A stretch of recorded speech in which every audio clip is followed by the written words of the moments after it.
Welcome home. We are WNST, AM 1570, Towson, Baltimore. We are Baltimore Positive, certainly getting through these hot days. Luke is at Oriole Park at Camden Yards, making it happen here as we hope the Orioles get back into things and the Ravens are off the field. In the meantime, we are on the field with the Maryland Crab Cake Tour. We're going to be out this week at Reader's Crab House in Reisterstown. I will have the scratch-offs from the Maryland Lottery. We have the Back to the Future scratch-offs to give away.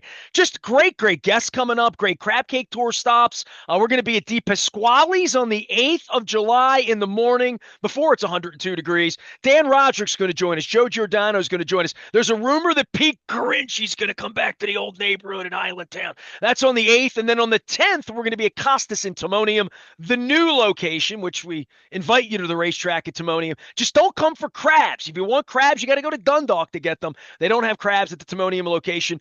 But they will have me, and Congressman Johnny O is going to join me on the 10th, as well as Leonard Raskin and a whole bunch of friends. That is all coming up before the All-Star break. It's about time I get this guy on because I see him around town. Ran into him on opening day. I've been wanting to have him on. I think the last time we really shared some space was at the beautiful Collective Encore as guest of Gus Colaris and Axios Wine. I'm still trying to find the truth, Gus. We had a good time with Badfinger that night. Since then, we've lost Joey Mullen. I want to welcome Creig Northrop onto the program. Thank you. I think this is the first time. Is this your debut? 35 This is my years on the radio? debut and the most memorable you're ever going to have. For me, our ratings are up. You know, the players that always say that to me, hey, if I come on your show, your ratings will go up, your numbers will go up and all that stuff. Your numbers have gone up. I mean, everybody sees your commercials. They know you're affiliated with the Terps in Maryland. They see your signs. If you're in any neighborhood here, you see a Northrop Realty sign. I don't know your whole background, and I've been out with you we've been at dinners, places, and all over town. I run into you and your wife all the time, and I keep threatening to have you on, but I don't even know how, you even got into real estate. I did read up and learn that your mother was a real estate agent. Is that correct? Yes. For 50 years, my mother's been doing the business. Crazy. It's a heritage. We've been here and started in Howard County, did in Howard County, never left Howard County. Howard County is the central point between Baltimore and Washington. It is on nights when Merriweather's happening for me. That's it. Yeah. Keith Urban was just here a couple days ago. So, again, they've done a really good job with it, Merriweather. They've gotten much more commercialized and centralized with the community. So I do give them a credit. And, they're certainly trying to build that downtown Columbia even up better. Well, and every time I come, I see it and I feel it. And look, I'm a kid from Dundalk, right? So a guy like you, we're almost same age, same era. I'm a little older than you. But I would say for that part of life in the 80s when Rouse came along and created Columbia, I wanted to be in Columbia, date girls in Columbia. I thought Columbia was this utopian place, right, in the mid-80s, because I'm from a row house in Dundalk. I had never been to a place where there were no signs, where there were no big buildings, where there were trees and pathways and stuff and things, deer and stuff like that. It was a different life to me. Now I go to Columbia and I see, what would Mr. Rouse make of it 60 years later as to what it's grown up to be? But more than that, Merriweather stayed, the woods, everything's grown around it. The mall's going to probably be a mall because malls aren't malls anymore. But Howard County is just as strong a county as we have in the state, right? It's the third wealthiest county in the United States, basically. I mean, it's pretty incredible how much we've held on and kept. Our traffic is fair, when the times are. You got your schools are good, and a lot of great places have come into Howard County. So we're very blessed. And again, it's because of the convenience. I mean, you're 30 minutes from Baltimore, 30 minutes from D.C. It kind of is the perfect place to live. Well, I had a conversation with Leonard Raskin last week, who's our money guy here at Raskin Global, about the S&P. And if you just followed the S&P since the beginning of time, since you were 18 years old, put money in you did all of that, you'd be able to go live in wherever anybody wants to live. I could go live in Walea if I wanted to. I would say if you invested in Howard County and you invested in real estate in Howard County over a lifetime, and you've got a lifetime now and your mother's got a lifetime as well, real estate's been a good investment, not just a good way for you to make a living, but getting a piece of land and sitting on it and watching it appreciate, that really is kind of the American dream that you're selling, right? That's a very good point. Land in general, and Howard County is almost built out, averaging 5% interest a year. Well, you're not going to get that in the banks. The housing in Howard County is averaging 8%. I mean, the increases of value that I've seen for some of these sellers, by the way, if you ever want to know your value, just give me a call, because one of the things I've done when I first got into real estate is I learned every street of every house of every location. So knowledge is confidence, confidence is trust, trust is sale.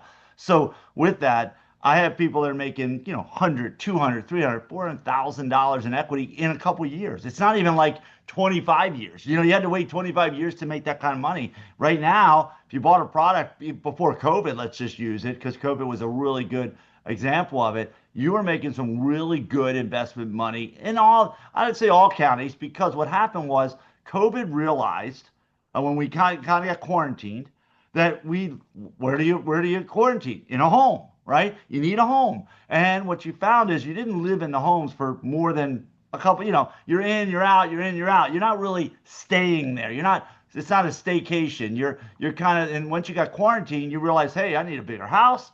I either need a good outdoor space, which outdoor space went crazy. Pools are now just insane in value. Like there's been that kind of a transition. And the question is going to be, and when people should think about is where would I quarantine next? Right? Where would I quarantine next? Is my home where I need it, or should I move somewhere else? Your best investment in real estate always is going to be your home. Creig Northrop's here. He's with Northrop Realty. You've probably seen his ad, seen him around town at a Maryland game or whatnot. It is his first visit here. Man, I get into this with you, and I go a bunch of different directions. But let's start with this. How is the market and rates? And you mentioned COVID, and I haven't had a lot of realtors on, to be honest with you. This is the first time I've had like a real estate conversation. I'm I have a glad you couple went right to the friends. top, right Well, out of the chute. hey man, I've been waiting 3 months to get you on since opening day. That was in March, for crying out loud. That's right. And it's hot today. But Mhm. the interest rates and that sort of miraculous period where you could get 1.5% or 2% or where the money was kind of free, and then the money went wacky. And I always go back to my first house. I lived at 428 Kane Street, 2 blocks from Patterson High School. There was no grocery store across the street, no McDonald's. It was an anchor post fence. I bought the house for $42,000 in 1986. I was 18 years old, and Wow. I paid 8 3/4 and felt good about it because people were paying 10 and 11 at that time, right? And I had good credit for an 18-year-old. My parents gave me 5 grand, and away we go, right? So I think about that loan, and my mortgage, I think, was $451 a month at that time. Barely could afford it. I was working at the newspaper at the Sun in the 80s.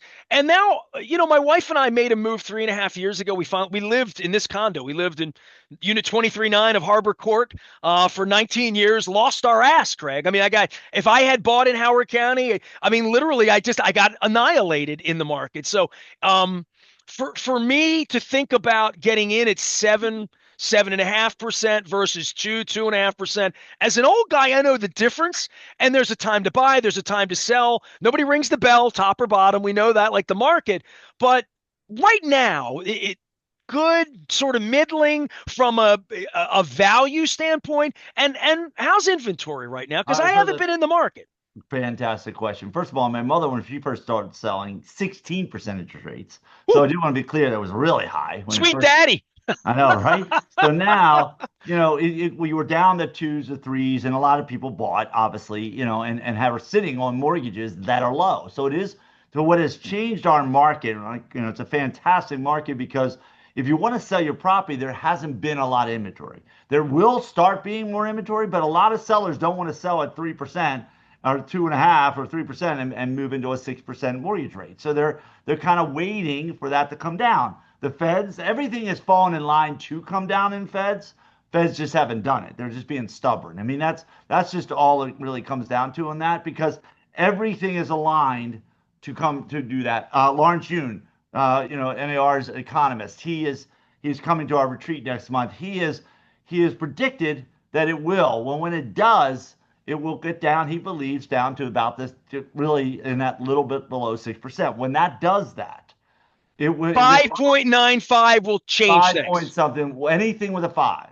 Okay. You put a five in front of any interest rate, you now wedged all the sellers that for 2-ish% will move, right? So there's a lot of pent up demand of sellers that can make some good money on their house, but they don't want to move from a 3% to a 6 to 6.5%. So they're waiting for that to happen. And when that does, it's going to go amazing. And so, as a seller, I don't know that you really want to wait for that. You're better off to sell now and capitalize on it because I'll tell you why.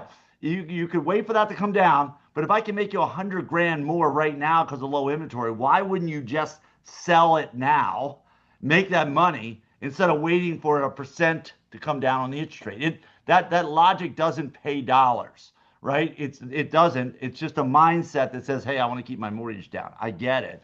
But if you can put more money down, your mortgage goes down as well. So that's our market right now. It's getting to be a little bit balanced. We're starting to see a little more inventory come up.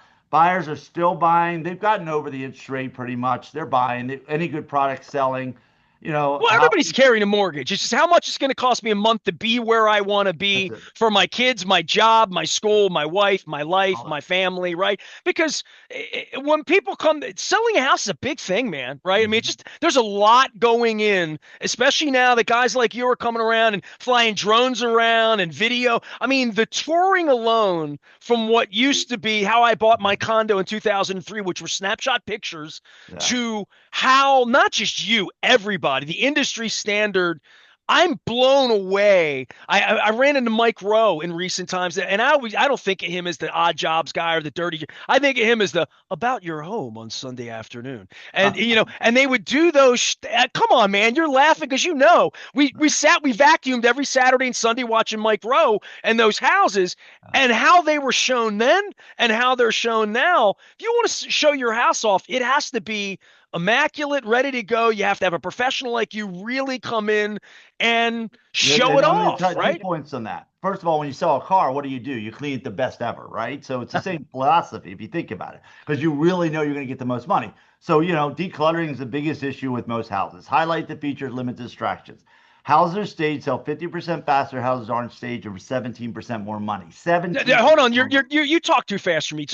So a house that's staged means either somebody's living in it or you got fake furniture in it, empty. As we used to see in Dundalk when I was a kid, you go into row houses, they're mainly empty, right? You're just seeing empty Empty is walls. good. People don't realize empty is good because they can see what they're going to get. But ultimately, any house, we can stage your own furniture. We can bring furniture in. There's all kinds of different options. But the point is houses are staged sell 50% faster than houses that aren't staged and for 17% more money. So, So so I bring you my house. You're going to say, Ness, I know it's empty. Let me put something in it. yes, You're going to make me do that because it's going to help both of us make a sale, right?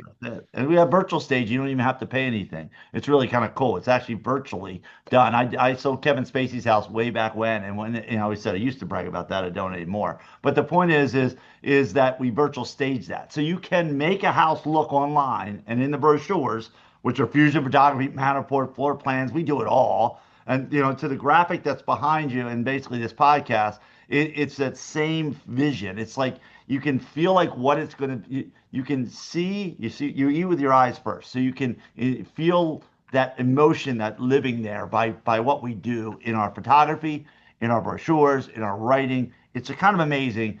And I mean, my mother only had newspapers. Baltimore Sun, you talk about that. That's what she had, right? She had Sunday Baltimore Sun. Sun to Yeah. sell. That's it. We have all kinds of avenues now to sell. We're very blessed by that, which is why we do national, we do local, national, and international to market all people from China to Dubai. We're getting all kinds of demand from all over the world. Creig Northrop is here. He is a realtor. You're probably familiar with him and the Northrop team, seeing him around town. I've never really had Craig on the show to talk about real estate or his background. Or all. The Terps thing with you, how did run me through that because that's sort of your association. I think anybody that's a Terps fan seeing the ads or seeing you around the team in certain ways. And I haven't been down in a while. The Turgeon era begat the next era, begat the Buzz Williams era. It certainly has been tumultuous in so many ways for Gary to exit and all that era of coaches to leave and just say the pay for player thing. Real estate's real estate. Maybe some things have changed the way we do it. College basketball has fundamentally changed. And I don't want to say I'm less interested in it, but Craig, I'm less interested in it. I understand. Listen, I've always been a college football and a pro, football. Sorry, pro football and college basketball. But the reason I say that is with college. So first of all, let me back up. I went to Mount St. Joe, and then I went to Maryland, University of Maryland, right? So I was a Terp. I went with Lenny Bias and Lefty Gazelle. That was my era, right? That was the era of the greatest coaches and one of the greatest players outside of Michael Jordan that's ever played the game, right? And Bias was absolutely amazing. So I fell in love with basketball at a young age, right? So, of course, I played it. I'm tall. I'm 6'7", but it was more about I wasn't good enough to be on that court with them kind of people, in the sense of ability. So anyway, so long and short of it is I got to really got to see it firsthand. I got involved in it. I was very much involved in the athletic programs, very much in the Greek systems, very much into. I really decided to align with Maryland. Terps. I'm Maryland. I'm a Maryland. I'm born and bred here. I figured let's do our logo, which is a Northrop logo with this tied in Maryland. And so Since what we then, the did is flag's caught on. Last 40 years, right? The Maryland flag's everywhere. everywhere, isn't it? It's kind of cool. It's actually very sexy, by the way. Oh, I So, have it on my luggage, and people comment right, all the time. I mean, we're I got it proud right of being from here. Maryland. We really, well, you got it all over you. Yeah. Yeah.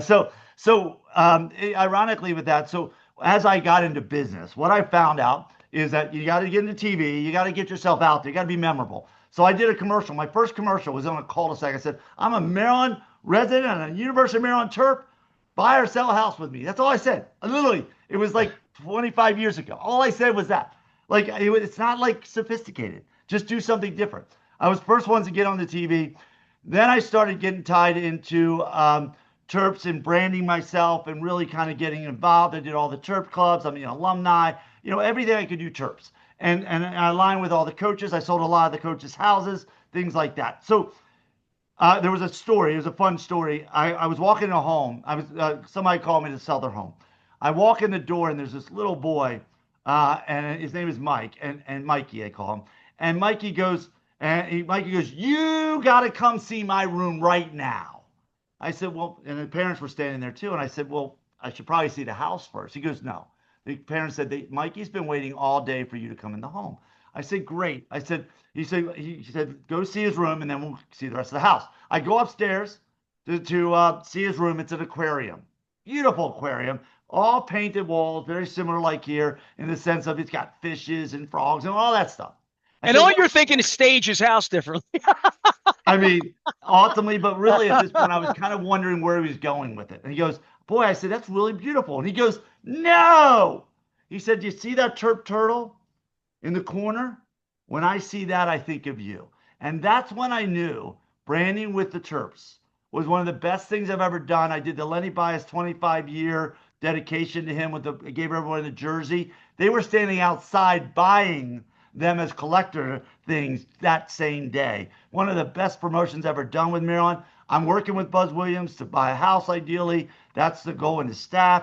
They're great people, like very much involved with all of them. Loxley in the football side. So it's just a blessing. Again, I do some stuff with Mount St. Joe. I should do more in my high schools, but I did everything with the Maryland Terps, and it really kind of worked in that way for a Terp family. I mean, it's a Terp family. Like when people are Terps, we kind of hang together, right? It's kind of amazing, kind of connection that I have with many people in the Terp family.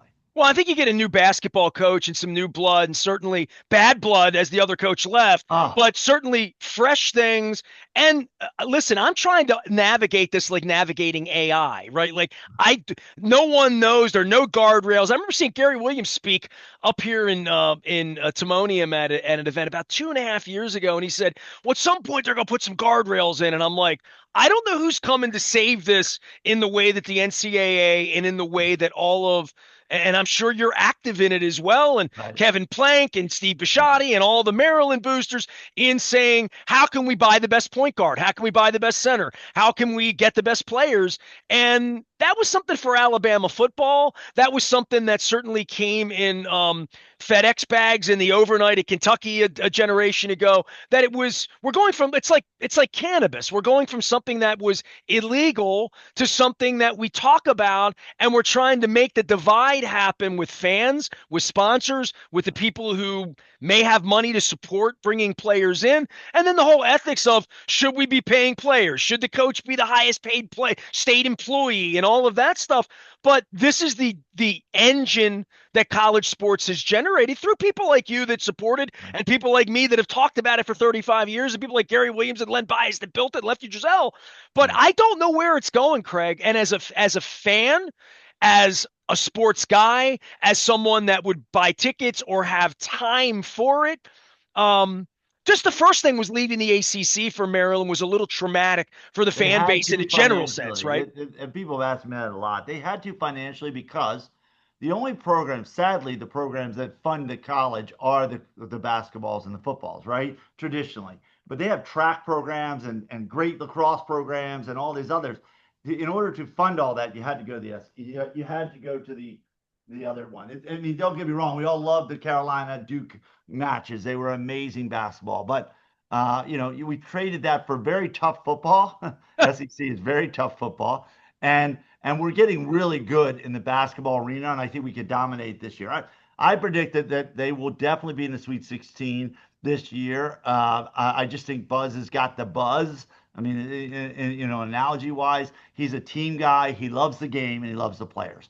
And if you love the game and love the players will play for you. And I think that, and that's hard to find in the college coaching world right now. Well, and it's a different job. I mean, I've talked to Pat Scarry up here at Towson, Larry Stewart over at Coppin. We're partners with Coppin here, just about the differences between a Division One AA, low Division One, mid major, and major, and where the finances are going to be, and how it's all going to shake out in the end. That when a player's any good at Towson, they're going to be looking to transfer to Vanderbilt or move up. That there really is going to be a tiered system, and to your point, for somebody that goes back with me to, I always tell my Toyota people, I used to get the Toyota book in 78, 79. We had Buck Williams and you had Greg Manning and you had all the teams in there and the whole mid-Atlantic area was involved in it. And the players, whether it was Michael Jordan, James Worthy, Perkins, those guys would stay 3, 4 years.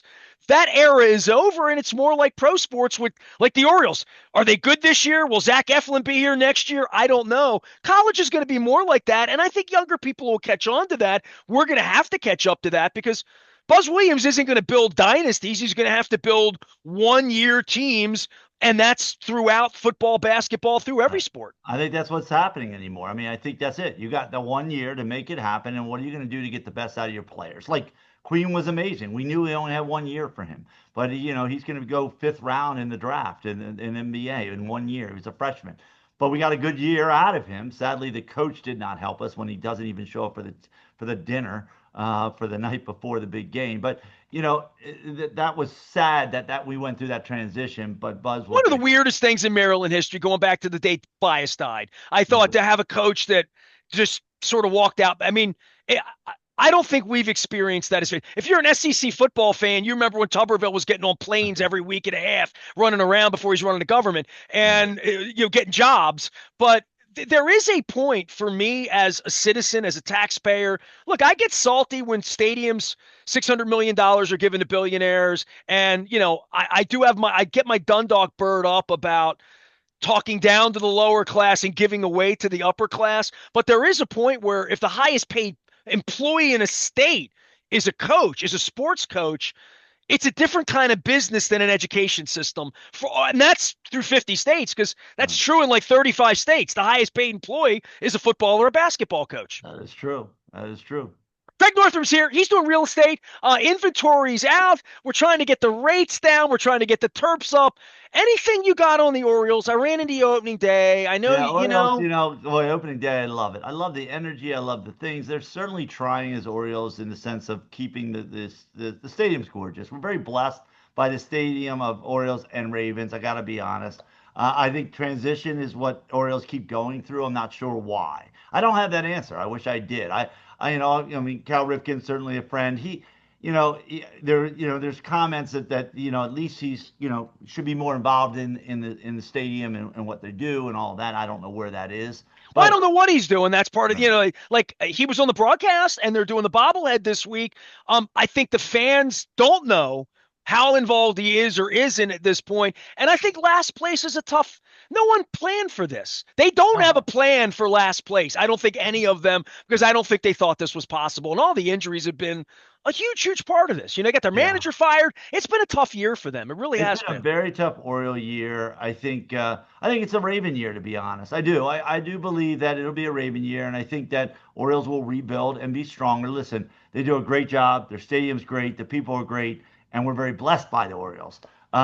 I think Ravens is the focus this year. I think Ravens are going to be extra strong. I think, when you got the running back that just basically is a beast, and you got a quarterback that's due, and you got good receivers around you, and you got a great coach who's held on and fought for the place where he is.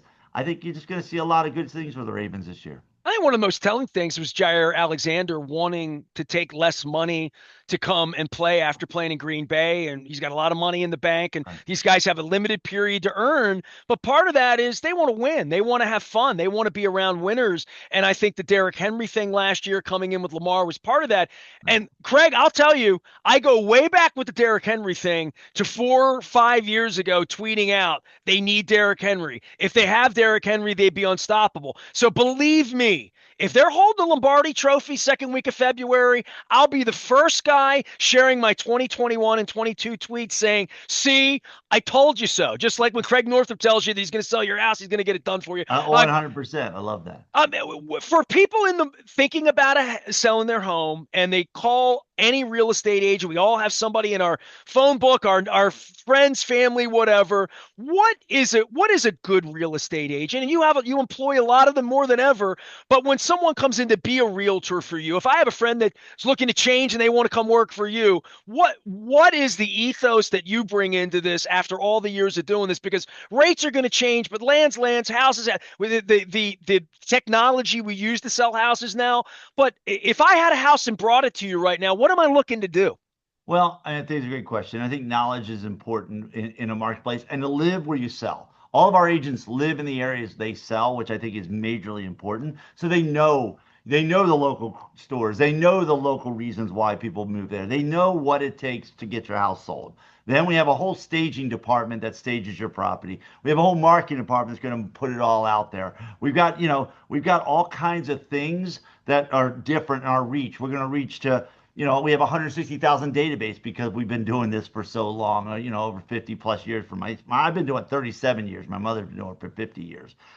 So we have an internal matchmaker that we can match it up with buyers that we're working with right now. So we've got all kinds of mechanisms. But most importantly, when you make that call, it's a real simple call. We come out, we talk to you, it's complimentary. We give you a free analysis of your property. We give you, a sense of what it would cost, our plan, and really show you how to maximize your equity, which many people, if you've been in your house over 7 years, at this point have some really good equity that ultimately is probably capping off. So you probably it's a good time to cash out of your equity and move into a different place or another area or something, whatever that would be. But it's a really good time. Every house that's sitting over 7 years right now is great equity. So I wrote down some notes because you were just getting at it in the early part of this thing. You said something about pools. I used to think of a pool as being something like you either want one or you don't want one. If Right. you're in Southern California, they usually come with one. But if you lived in Perry Hall or you lived in Towson, you put a fancy ass pool in, it looks like something. Either somebody thinks it looks like paradise or it looks like I don't want a pool. Right. COVID and changing that. And I could pull up my Facebook from 48 hours ago, Craig, the minute it hit 94 degrees, and I put the APB out to all 10 of my listers. I don't have a lot of listers. You'll find that out. And I said, hey, if any of you have a pool, today's the day to invite me. This is the week I want to be your Very, friend. I mean, very I'll good. bring the sausages. I'll bring some beer. I'll bring some whatever you're drinking, wine cooler. I'll bring Zima. I'll bring California cooler, Bartles and James, whatever you need. But pools convey value or don't convey value at this point? That's a great question because in the past it was pool or no pool, right? Now with COVID, what COVID did is create outdoor spaces. People wanted to be in their own backyards more than ever. So fire pits went up a massive amount of money. Pools are up 300%. It's crazy the value of a pool right this minute because it costs more. The contractors have obviously caught on, and now the pool costs and installing pools are more expensive. So all of that understood, pools are much more value in my whole 37 careers than I've ever seen in my career. It's kind of amazing because people want to enjoy their backyard more now. Because again, it's a question: where do I want to quarantine next?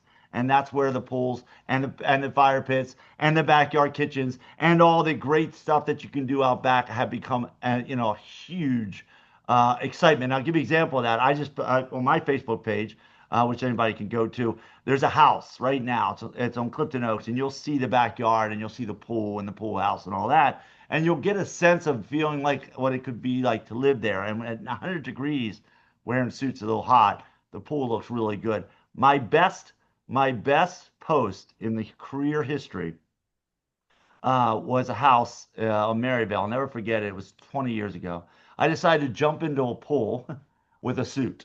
Okay. And it was kind of crazy. And, it was just one of them, try something new. And I did it. And I tell you what, it went viral. And that's the person that bought the house has a plaque that says Creig Northrop jumped into the pool of this house. It was kind of funny. Like that's just pools have escalated in value in the last 5 years to 7 years. When you jumped in that pool, were you a realtor? Be honest with me, Creig. We haven't had too many conversations. When you walked into a house at the turn of the century, 1999, 2001 or two, and saw a pool, do you think, nice house, but it's got a pool. This is going to be a tougher sale. I mean, was that not Pool the was real not estate? sexy. Pool was not sexy. There were people burying pools. They didn't want the pool. There was a lot of that in the beginnings when I first got in the business. You lost money if you had a pool. Actually, back in the 90s, you lost money if you had a pool. That's Now, why when you were saying that to me in the beginning, I'm like, that's a change philosophically in real yeah, estate, correct? 100%. All right, well, see, this is why I bring you on. You're like, There why you do you go. like me on? I sell houses. I learned stuff. Creig Northrop is here from Northrop Realty.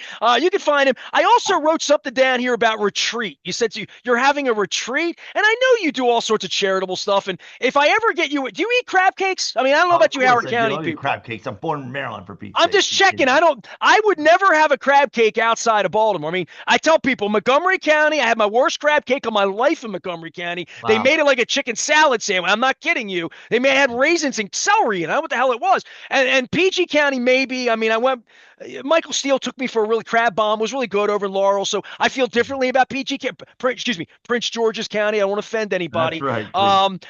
But I would say I could get you out for a crab cake. We would wind up talking about charity because I think Where's your number one place? People just asked me this yesterday. Number one crab cake. Where is it? I don't rate them like that. You I will don't know? send you to a number. Here's the problem with crab cakes. And if you're really asking me, if we were just together and you're in the club level on opening day, we're having a beer together. You're like, what? Come on, be honest. What's your really favorite crab cake? I'd be like, if you like a mustardy crab cake, Fadley's is the only one that's even like that. It's delicious. It's unique. It's different. If you like a saltier J.O. Chesapeake Bay seasoning type of thing, you want to eat in East Baltimore, you want to go over to Costas. If you like more of a sweeter jumbo, you want to go to Coco. You know what I mean? So like, but here's the thing. If I put a Costas, a Coco's, a Fadley's, I mean, go through it all. I go over to State Fair, up at Greenmount Station. They have a real spin on the old Angelina's crab cake that I love. And all of these crab cakes I'm mentioning, none of them are fried. And my mother would tell you if she were alive, I prefer a fried crab cake to a broiled crab cake. And it's because I grew up poor with little hockey puck special crab cakes at the Memorial Stadium with the mustard and the crackers. So I like them all, but they're all different. And I would tell everybody, try them all and you come back and tell me because there's not my favorite might not be your favorite, and that's just kind of the way. What's your favorite? You're a Howard County guy. You're going to brag on Timbuktu or you're going to brag on something. Well, that may be in Anne Arundel County. You're going to brag on something Howard County. Yeah, I mean, I'd say the legend one in Howard County directly. Now, this is dangerous because you got all kinds of people going, wait a minute, wait a minute, wait a minute. But, in Howard County doesn't have a ton of, Baltimore's got tons of them. I You had look a at the great percentage. crab cake at Leland's. Can I tell you that? It was an Leland, unbelievable crab cake at Leland's, I, Leland's. I agree with Leland's totally. King's Contrivance. Okay. Kind of fun. It's an old mansion, beautiful house. Richard is the host there. I'm telling you, one of the best crab cakes in Howard County. You want to give a Well, then I got shout? to come do the show there. There you go. Oh, well, you're We going to put that love it. together now that you've said it out loud and nobody's heard it. And you know what? You would love it because the ambiance, things like that, it's kind of fun and gives you that feel of old time Baltimore a little bit, along with really good food and great service. See, you're selling me up on this, just like the real estate. If I get out to do a crab cake tour, and one of the things I do on the crab cake tour is charity, community, talking about things. I think 9 out of 10 times I've run into you because it hasn't been, I haven't been to a lot of Terps games and seen you there. I see you at Oriole games, but when I run into you, we're usually like a charity event. We're usually Right. involving somebody in something where there's auction items, there's good food, there's revelry, but more than that, there's a check left behind at the end of the night.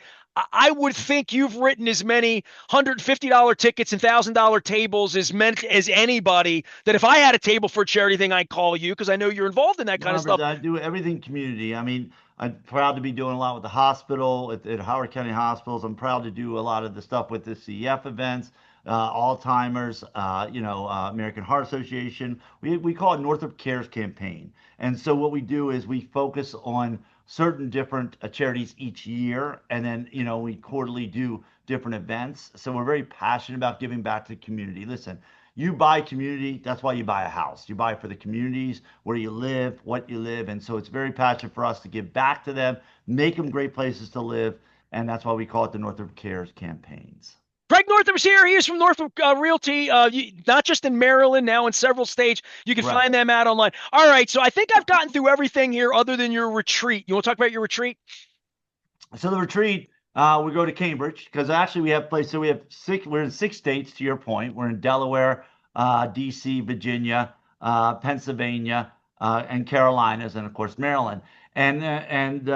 So with that, we bring them all together in a place called Cambridge Hyatt in Cambridge, kind of in between the D.C. Beautiful. and I know where you Maryland. are. Love that. And we bring a gentleman named Lawrence Yun. And Lawrence Yun is the head economist for NAR, which is our National Association of Realtors. And we have some fun. We call it the fun day. Everybody should work hard, play hard. We play hard first. We enjoy each other, networking, kind of catch up with everybody. Then the next morning is all about training Tuesday, where we just kind of talk, meet, and listen about the economy. Lawrence Yun is the most smartest man when it comes to what's next. And he believes that yes, the interest rates will come down. Yes, the economy is going to see a really good second half of the year. So we've been blessed by all of that. And so one of the things that a gentleman that runs a couple of local banks goes, with all the AI stuff going on there, what AI can't do is ultimately sell. They can tell, but they can't sell.